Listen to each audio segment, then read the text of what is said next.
அன்பானவர்களே, அன்பு வணக்கங்கள். மனிதன் முழுமை அடைய வேண்டும் எனில் இறைநிலை, பரம்பொருள் எது என்பதை தெளிவாக தெரிந்து கொள்ள வேண்டும். அதே நேரத்தில் மனிதன் தன்னை பற்றியும் தனக்குள் நடக்கின்ற அதிசயங்களை பற்றியும் தெரிந்து கொள்ள வேண்டும். இவை இரண்டையும் யார் முழுமையாக தெரிந்து கொள்கிறானோ அவனே மனிதனாக முழுமை அடைகிறான். ஒரு மனித வாழ்க்கையினுடைய குறிக்கோள், லட்சியம் என்னவென்றால் ஞான நிலையை அடைவதுதான். ஞான நிலையை அடைய வேண்டும் என்றால் பிறப்பு இறப்பு ரகசியங்களையும் ஜீவ பிரம்ம ஐக்கியத்தையும் மனிதனும் தெய்வமும் கலக்கின்ற வழியையும் தெரிந்து கொள்வதுதான் ஒரு ஞான நிலை. இதையெல்லாம் நீங்கள் தெல்லம் தெளிவாக தெரிந்து கொள்வதற்கு இறைவன் உங்களுக்கு ஒரு அற்புதமான வாய்ப்பை, சந்தர்ப்பத்தை, சூழ்நிலையை தந்திருக்கிறார்.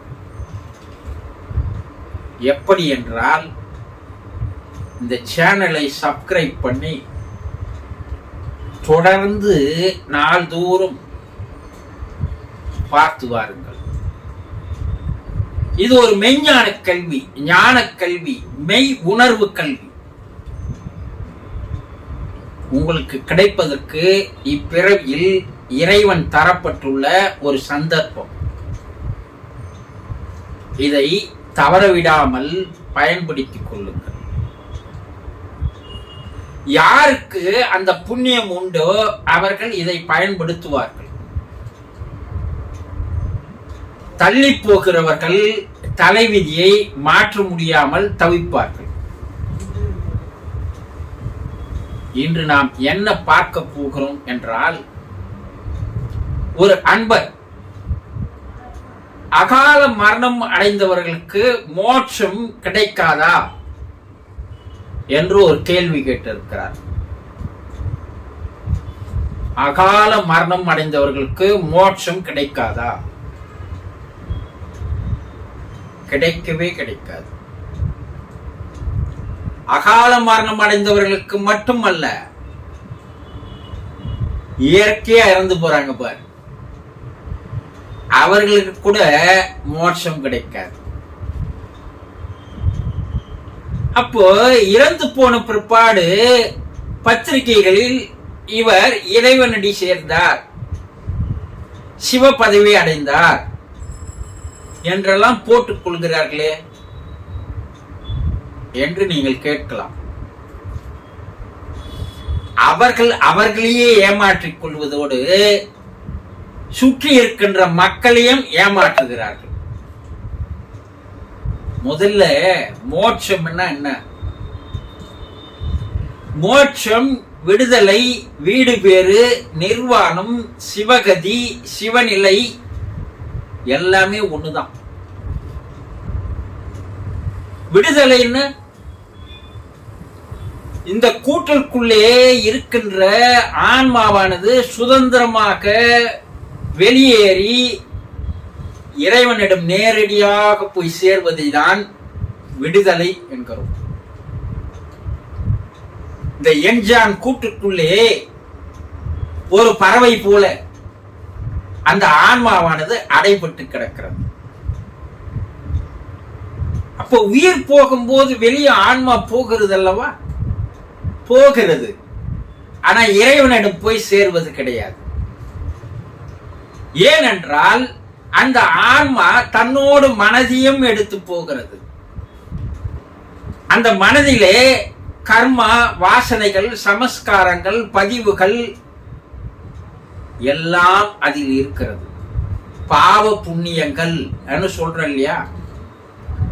இந்த பாவ புண்ணியங்கள் அந்த ஆன்மாவோடு இருக்கின்ற வரை இறைவனிடம் போய் சேராது.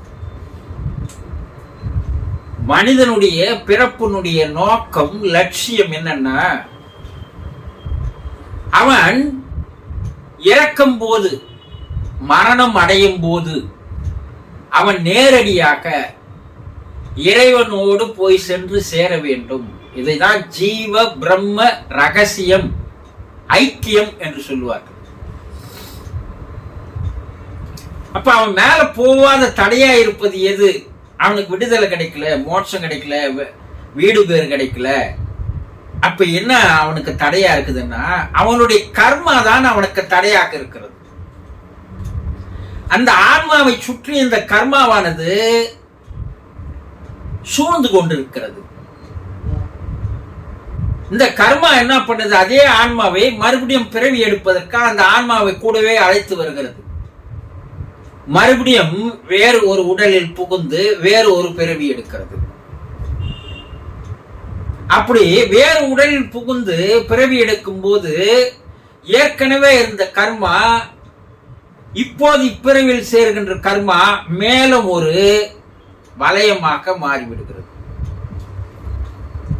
இப்படி மறுபிறப்பு மறுபிறப்பு மறுபிறப்பு என்று பல்வேறு வலயங்களை இந்த ஆன்மாவை சுற்றி வைத்துக் கொண்டிருப்பதால் இந்த ஆன்மா சுதந்திரமாக மேல் நோக்கி செல்ல முடியாமல்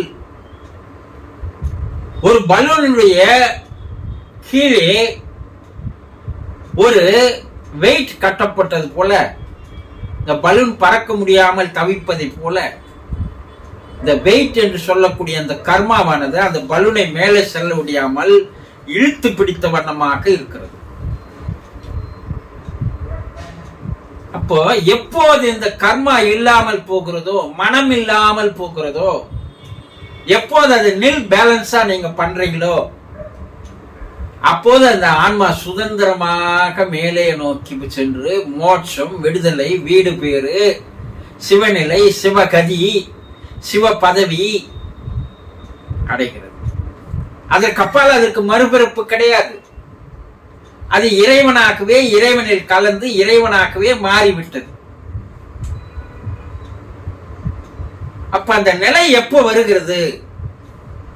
ஒரு மனிதன் அவனுடைய உடலில் இருந்து அந்த ஆன்மாவானது, உயிரானது வெளியேறும் போது அவன் உடலில் இருக்கின்ற 9 வாசல்கள், நவதுவாரம் என்று சொல்லக்கூடிய 9 துவாரங்கள், 2 கண்ணு, 2 காது, 2 மூக்கு, வாய், சிறுநீர் வாயில், ஆசன வாய் என்று சொல்லக்கூடிய 9 வாயில்கள் வழியாக வெளியேறி போகுமேயானால் அது கர்மாவோடு போகிறது. அதற்கு மோட்சமோ விடுதலையே கிடைக்காது. ஏன்னா அது கர்மா அதை சுற்றி இருக்கிறது. ஒருவனுக்கு தசவாசல் என்று சொல்லக்கூடிய உச்சி வழியாக அந்த ஆன்மா வெளியேறுமையானால் அவனுக்கு கர்மா கிடையாது. அப்ப அது நேரடியாக இறைவனிடம் போய் சேர்கிறது. தசவாசல் என்று சொல்லக்கூடிய உச்சி வழியாக. சித்தர் அருமையா ஒரு பாடலை பாடுவாங்க. நவதுவாரத்தை நம்பினோருக்கு நரகம் உண்டு, தசதுவாரத்தை நம்பினோருக்கு சொர்க்கம் உண்டு என்று சொல்லுவார்கள். இந்த நவதுவாரத்துல அந்த உயிர் வெளியே போச்சுன்னா, ஆன்மா வெளியே போச்சுன்னா, அவனுக்கு நிச்சயமா சத்தியமா வேறு ஒரு பிறப்பு அவனுக்கு உண்டு. அந்த பிறவி அவனுக்கு தொடரும். அவனுக்கு மோட்சமோ விடுதலையோ வீடு பேரோ சுதந்திரமோ கிடைக்காது. 10வது வாசல் வழியாக வெளியேறுமையானால் அவனுக்கு நிச்சயமாக மோட்சம், விடுதலை, வீடு பேரு உண்டு.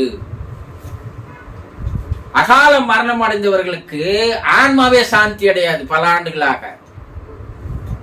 அப்ப அவன் ஆசைகளோடு கர்மாவோடு தான் அந்த ஆன்மா அலைந்து கொண்டிருக்கும். அது மறுபிறப்பு எடுக்கணும். இயற்கை இறந்து போறவர்கள் கூட கர்மாவோடு தான் மேல போகிறாங்க. கோடியில் ஒருத்தருக்கு மட்டும்தான் தசவாசல் வழியாக வெளியே போகிறது. தசவாசல் வழியா போறதுக்கு பெரிய யோகம் பண்ணணுமா, பல ஆண்டுகள் செய்யணுமா? நீ மனம் இல்லாது செய்து விட்டால் தானாகவே அந்த கர்மா இல்லாமல் போச்சுன்னா அந்த ஆன்மா பளிங்கு போல தூய்மையாக மாறி நேராக வெளியேறி இறைவனிடம் போய் நேராக கலந்து கரைந்து விடுகிறது. அப்போ எந்த ஒரு மனிதனுக்கு மனம் இல்லாமல் போகிறதோ, கர்மா இல்லாமல் போகிறதோ, பாவ புண்ணியம் இல்லாமல் போகிறதோ, சமஸ்காரங்கள் வாசனைகள் இல்லாமல் போகிறதோ, அவனுக்கு மட்டும்தான் மோட்சம், விடுதலை, வீடு பேறு, சிவகதி, சிவநிலை, இறைவனடி எல்லாமே கிடைக்குமே தவிர மற்றவர்களுக்கெல்லாம் மறுபிறப்புகள் நிச்சயம் உண்டு. புரிந்து கொண்டீர்களா? சந்தோஷம்.